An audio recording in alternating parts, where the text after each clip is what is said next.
Siguiendo el ejemplo de dar. Nadie tiene mayor amor que este, que uno ponga su vida por sus amigos. Juan 15:13.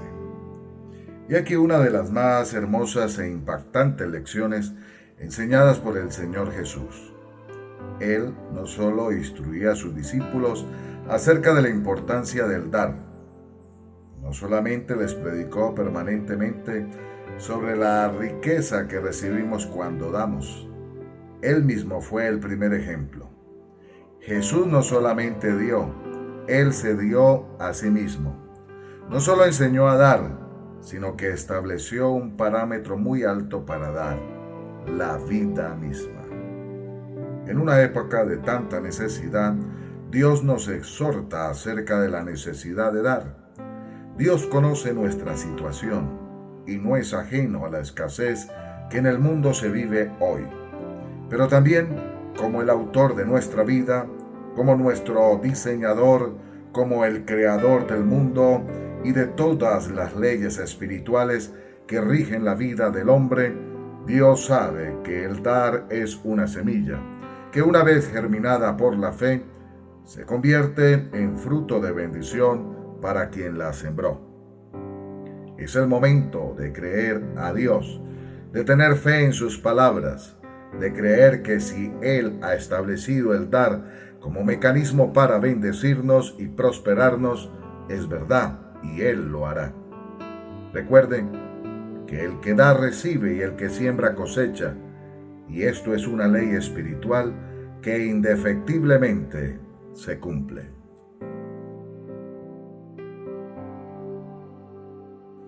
Oremos juntos. Señor, quiero pedirte que quite de mi vida todo egoísmo que me ha hecho infeliz hasta hoy. Enséñame a dar con alegría, abundantemente y sin interés. Quiero disfrutar de todas las bendiciones que provienen de tu mano, pero quiero compartirlas con otros.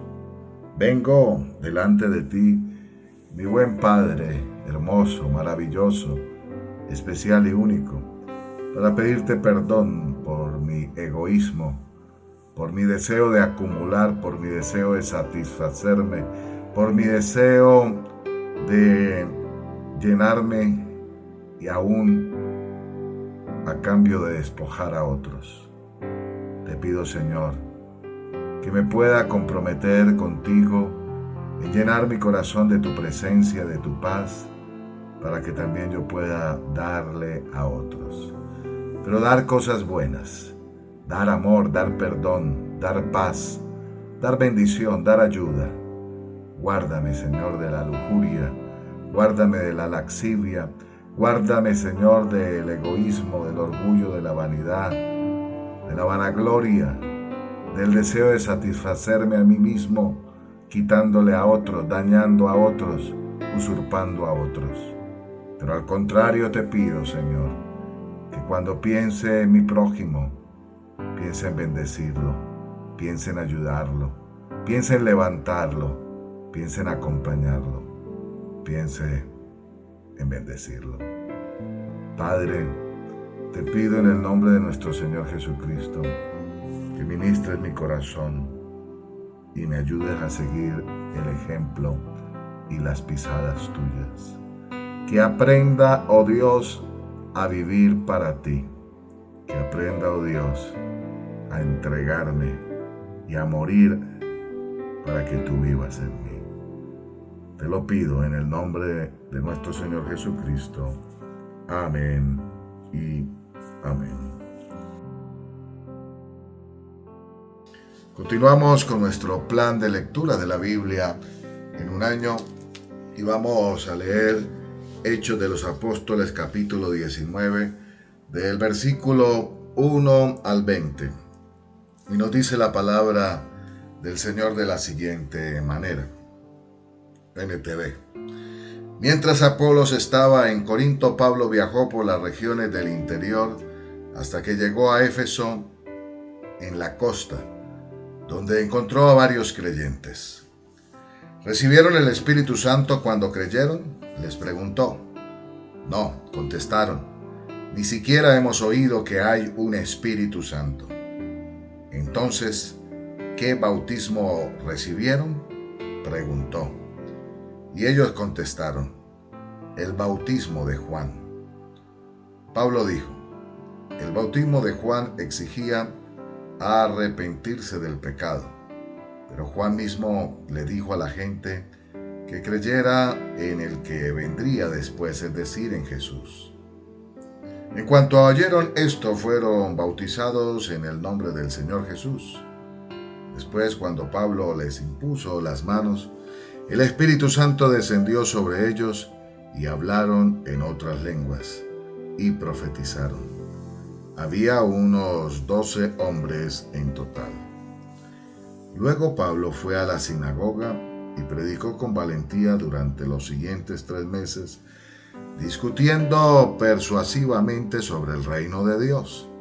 Pero algunos se pusieron tercos, rechazaron el mensaje y hablaron públicamente en contra del camino. Así que Pablo salió de la sinagoga y se llevó a los creyentes con él. Entonces asistía diariamente a la sala de conferencias de Tirano, donde exponía sus ideas y debatía. Esto continuó los siguientes 2 años, de modo que gente de toda la provincia de Asia, tanto judíos como griegos, oyó la palabra del Señor. Dios le dio a Pablo el poder para realizar milagros excepcionales. Cuando ponía sobre los enfermos pañuelos o delantales que apenas habían tocado la piel de Pablo, quedaban sanos de sus enfermedades y los espíritus malignos salían de ellos. Un grupo de judíos viajaba de ciudad en ciudad expulsando espíritus malignos.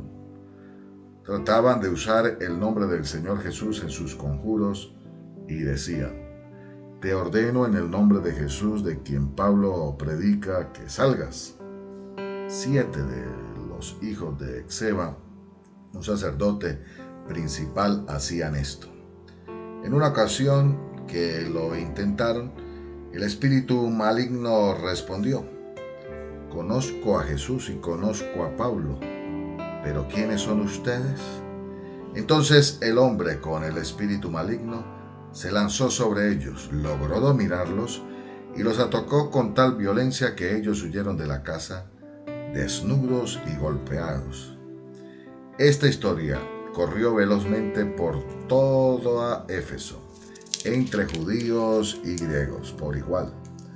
Un temor solemne descendió sobre la ciudad y el nombre del Señor Jesús fue honrado en gran manera.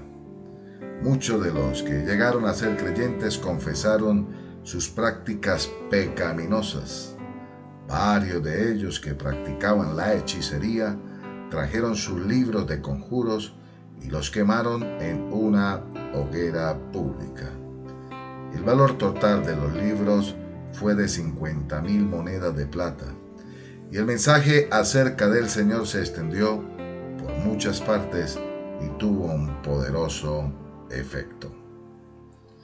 Continuamos con el plan de lectura de la Biblia en un año y ahora leeremos Jueces capítulo 10 en adelante y lo haremos en la NTV. Y nos dice la palabra del Señor de la siguiente manera. Después de la muerte de Abimelech, la siguiente persona que rescató a Israel fue Tola, hijo de Púa, hijo de Dodo. Era de la tribu de Isaacar, pero vivía en la ciudad de Samir, en la zona montañosa de Efraín. Fue juez de Israel durante 23 años. Cuando murió, lo enterraron en Samir. Después de la muerte de Tola, Jair de Galaad fue juez de Israel durante 22 años. Sus 30 hijos cabalgaban sobre 30 burros y eran dueños de 30 ciudades en la tierra de Galaad, que aún se llamaban las ciudades de Jair. Cuando murió Jair, lo enterraron en Camón. Una vez más, los israelitas hicieron lo malo a los ojos del Señor. Sirvieron a las imágenes de Baal y de Astoret, y a los dioses de Harán, de Sidón, de Moab, de Amón y de Filistea. Abandonaron al Señor y dejaron de servirle por completo. Entonces el Señor ardió de enojo contra los israelitas y los entregó en manos de los filisteos y los amonitas, quienes comenzaron a oprimirlos ese mismo año. Durante 18 años oprimieron a los israelitas que vivían al oriente del río Jordán, en la tierra de los amorreos, es decir, Galaad. Los amonitas también cruzaron al lado occidental del Jordán y atacaron a Judá, a Benjamín y a Efraín. Los israelitas estaban muy angustiados. Finalmente clamaron al Señor por ayuda y dijeron: hemos pecado contra ti, porque te hemos abandonado como nuestro Dios para servir a las imágenes de Baal. El Señor respondió: ¿acaso no los rescaté yo de los egipcios, los amorreos, los amonitas, los filisteos, los sidonios, los amalecitas y los maonitas? Cuando ellos los oprimían, ustedes clamaban a mí por ayuda y yo los rescataba. Sin embargo, ustedes me abandonaron y sirvieron a otros dioses, así que ya no los rescataré más. Vayan a clamar a los dioses que han escogido, que los rescaten ellos de este momento de angustia. Pero los israelitas rogaron al Señor diciendo: hemos pecado, castíganos como bien te parezca, pero rescátanos hoy de nuestros enemigos. Entonces los israelitas dejaron los dioses ajenos para servir al Señor, y Él se entristeció a causa del sufrimiento que experimentaban. En esa ocasión los ejércitos de Amón se habían juntado para la guerra y acampaban en Galaad. Y el pueblo de Israel se congregó y acampó en Mizpa, y los líderes de Galaad se dijeron unos a otros: el primero que ataque a los amonitas será proclamado gobernante de todo el pueblo de Galaad. Capítulo 11. Leemos en NTV. Dice la palabra del Señor: Jefté era un gran guerrero de la región de Galaad. Era hijo de Galaad, pero su madre era una prostituta.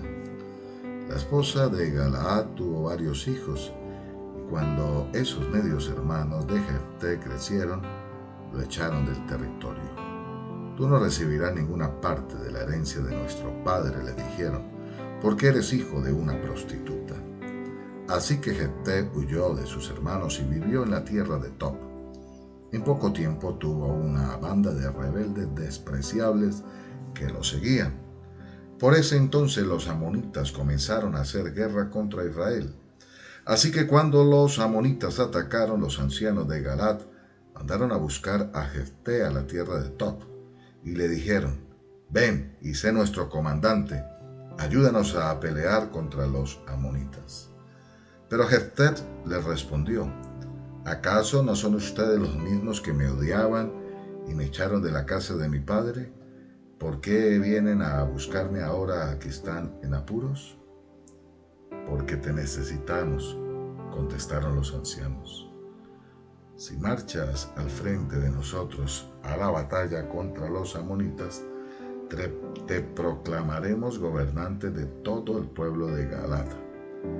Jefté les dijo a los ancianos: a ver si entiendo bien.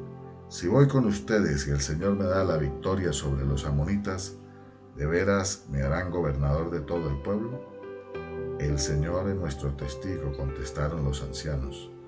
Prométenos hacer todo lo que tú digas. Entonces Jefté fue con los ancianos de Galaad, y el pueblo lo proclamó gobernante y comandante del ejército. En Mizpa, en presencia del Señor, Jefté repitió lo que les había dicho a los ancianos. Luego Jefté envió mensajeros al rey de Amón para preguntarle: ¿por qué has salido a pelear contra mi tierra? El rey de Amón contestó a los mensajeros de Jefté: cuando los israelitas salieron de Egipto, me robaron la tierra desde el río Arnón hasta el río Jabot, y desde allí hasta el Jordán. Así que ahora devuélvanme mi tierra pacíficamente. En respuesta, Jefté le envió al rey amonita el siguiente mensaje: esto es lo que dice Jefté: Israel no robó ninguna tierra ni a Moab ni a Amón.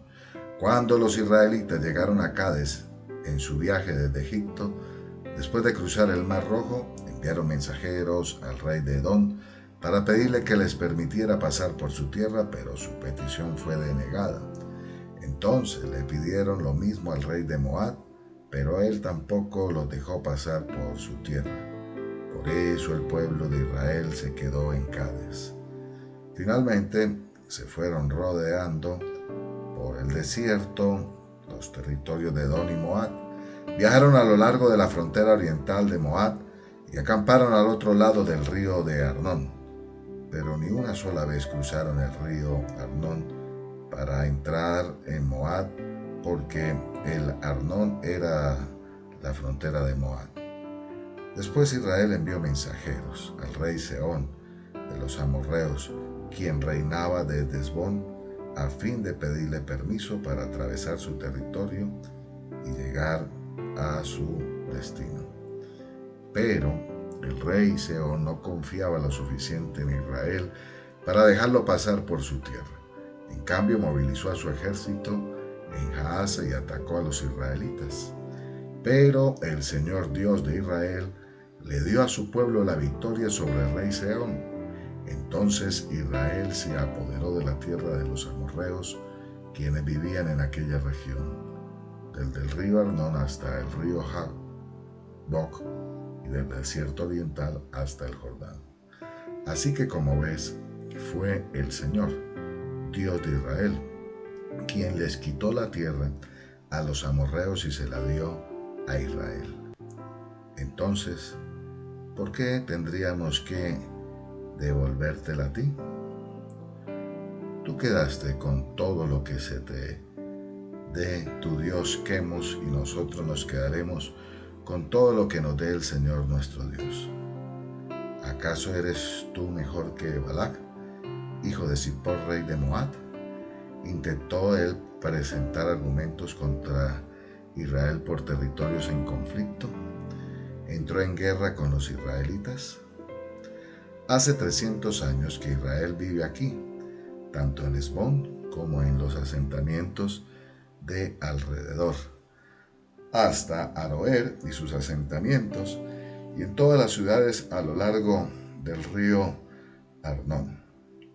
¿Por qué no ha hecho ningún esfuerzo hasta ahora para recuperar la tierra? Por lo tanto, yo no pequé contra ti, más bien tú me hiciste daño al atacarme. Que el Señor, quien es juez, decida hoy quién de nosotros tiene la razón, si Amón o Israel. Pero el rey de Amón no hizo caso al mensaje de Jefté. En esta ocasión el Espíritu del Señor vino sobre Jefté, y él recorrió toda la tierra de Galaad y de Manasés, incluida Mizpa en Galaad, y desde allí lideró el ejército contra los amonitas. Yo entregaré al Señor al primero que salga de mi casa para recibirme cuando regrese triunfante. Lo sacrificaré como ofrenda quemada. Así que Jefté dirigió al ejército contra los amonitas y el Señor le dio la victoria. Aplastó a los amonitas, devastó unas 20 ciudades desde Aroer hasta una zona cerca de Minit, y desde allí hasta Abel-Keramim. De esa forma Israel derrotó a los amonitas.